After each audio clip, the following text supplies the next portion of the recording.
Ang lulutuin natin ngayon ay crispy pata. Simulan na natin. Ilagay na natin ang ating kawali na may tubig. Lagyan natin ang asin. At ilagay na natin ang bawang, ginger, at onion. Yun. Tapos ilagay na natin ang ating pata. Pakukuluan muna natin yan hanggang sa lumambot. Pakukuluan natin ng mga isang araw.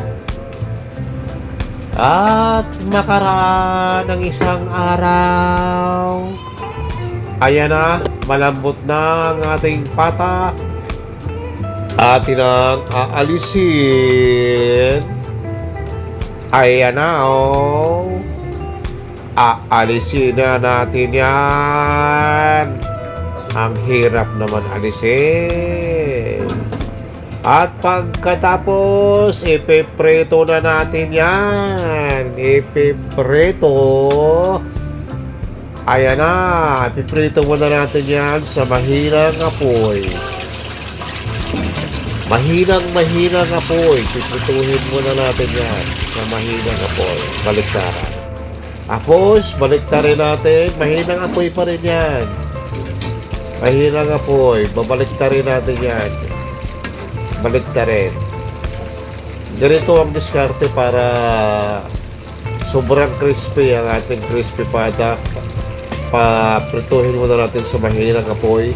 Yan. Mahinang apoy pa rin yan. Sa mahinang apoy. Yan. At makaraan ng ilang araw, babaliktarin natin. Babaliktarin na natin yan. At itiprito na natin yan sa malakas na apoy. I-adjust na natin sa malakas na apoy. Yan.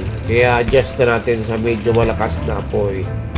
At pagkatapos, babaliktarin na natin yan sa malakas na apoy. Tingnan mo sa kabila. Iyan na, oh.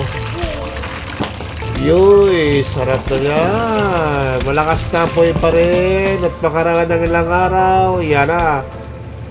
Lutong-luto na ang ating crispy pata.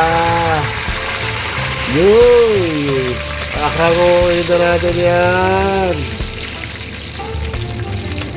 Iyoy, sarap niyan. Uy, nako, sobrang sarap niyan, oh. Kitang-kita mo naman. Malambot na, crispy pa. Ayan, oh. Ito na po ang ating finished product. Ayan po, oh. Ayan na, oh. Ayan, oh.